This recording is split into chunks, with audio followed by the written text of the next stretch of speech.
Dieu a répandu son amour dans nos cœurs par le Saint-Esprit qu'il nous a donné. Romains 5, verset 5. Je n'ai pas souvent ressenti l'amour de mes proches, mais une chose est sûre, l'amour de Dieu m'a porté. Je t'en dis plus après le jingle.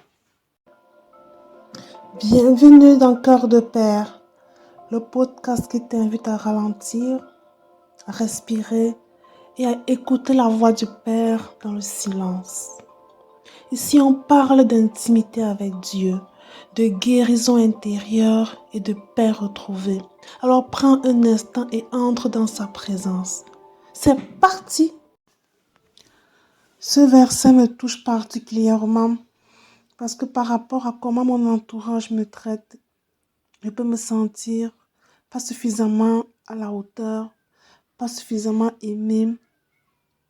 Non pas que je sois exigeante, mais juste que l'acte posé très souvent ne coïncide pas avec mon langage d'amour.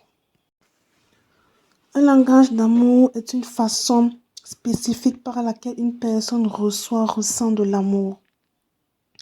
Je ne sais pas pour les hommes, mais pour nous les femmes, en fonction de la saison où on se trouve, ce langage peut changer. Alors, ce verset pour moi a été libérateur. Parce que là où les hommes trouvent la femme compliquée, le Seigneur réussit, quelle que soit la saison dans laquelle on se trouve, à parler mon langage d'amour. Il réussit mieux que personne à toucher mon cœur. De quelle manière?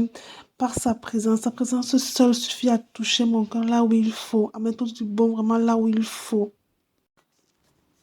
J'ai découvert en Dieu un amour inconditionnel et infini, transformateur.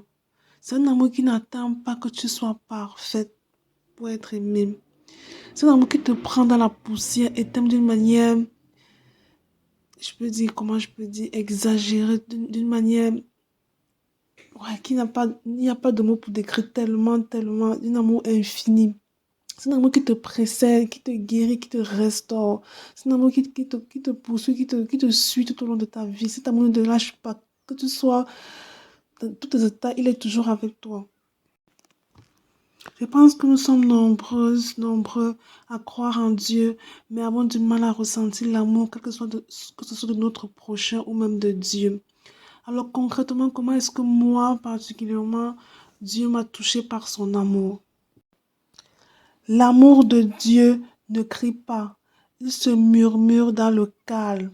Alors c'est pourquoi dans la vidéo, comme dans la vidéo précédente, je te le dis, je prends souvent des moments de retraite pour me retrouver seule avec Dieu, pour pouvoir être hors des bruits externes et ressentir pleinement son amour. En fait, ce que j'ai noté aussi, c'est que nos pensées, nos blessures, surtout nos blessures, parce que là, je te parle particulièrement des blessures que j'ai eues, m'empêche souvent de l'entendre. Donc, ma relation avec lui est souvent biaisée par ces blessures-là. Alors, quand je prends un moment seul avec lui, j'ouvre mon cœur. Je lui dis vraiment ce que je ressens. Je lui dis que ici, je me suis sentie mal pour telle ou telle chose et je me laisse bercer parce que c'est ce qui va se passer en fait. Aussi, ça m'arrive de regarder à la croix pour comprendre comment est-ce que le Père m'aime. Il a donné son fils unique pour ma rançon, pour mes péchés. C'est vraiment le plus grand acte d'amour qu'on puisse faire sur cette terre. Mourir pour toi, il n'y a pas d'amour plus grand que cela. Et le Père l'a fait, Jésus l'a fait pour toi, pour moi. À chaque fois que je pense à la croix, au sacrifice de Jésus, vraiment, je comprends que le Père a un amour éternel pour moi. Et j'aimerais te dire aujourd'hui que Jésus a été rejeté de tous, abandonné de tous par tous, pour que toi, tu ne sois plus jamais rejeté, pour que toi, tu ressentes l'amour de Dieu, pour que toi, tu ne te sentes plus jamais seul. J'aime également le louer parce que la louange déjà m'apporte beaucoup de joie, beaucoup de paix intérieure.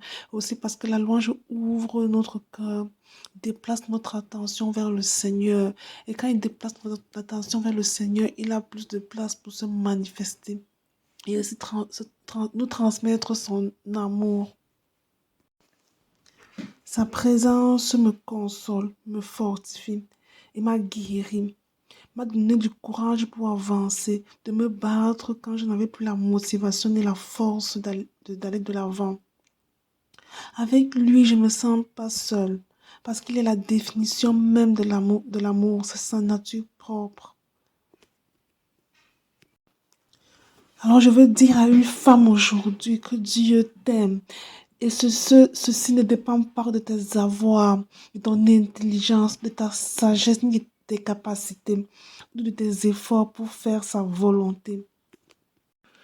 Ne te sens pas une sous-personne par le regard que les autres peuvent poser sur toi.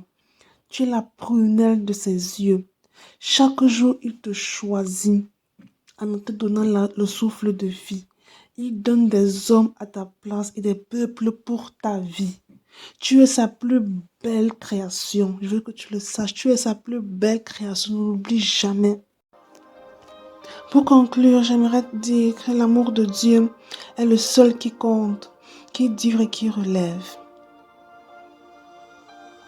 Alors, nous allons prier. Prier afin de ressentir cet amour au quotidien. Malgré toutes nos blessures, malgré ce qu'on peut ressentir en nous, malgré le traitement que les autres peuvent nous infliger, cet amour demeure et est, quel que soit ce qu'on peut nous faire ou bien nous-mêmes faire aux autres.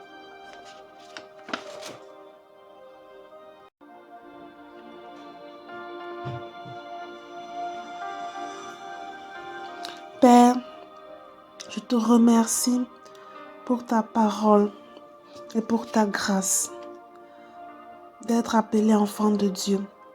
Merci parce que tu ne m'as pas méprisé. Au contraire, tu es venu vers moi alors que j'étais sans valeur, alors que j'étais une masse informe et tu m'as redonné l'estime de soi. Aujourd'hui, je veux prendre le temps de te remercier pour cet amour immense dont tu me fais le privilège.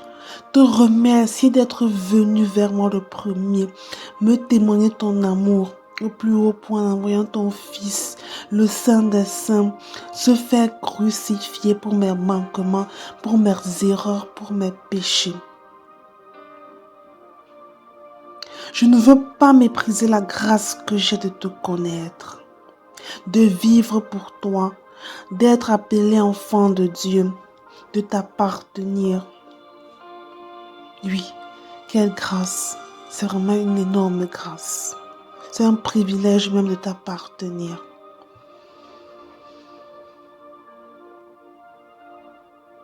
Que l'amour que tu éprouves pour moi, pour ma sœur qui écoute ce podcast, soit plus fort que ce que les hommes peuvent lui offrir. Qu'à chaque fois qu'elle vivra une expérience de rejet, d'injustice, de trahison, que ton amour ressurgit dans son cœur comme un baume de guérison. Oui, ma sister, n'hésite pas à déverser ton cœur vers le Père. Il t'attend, t'écoute.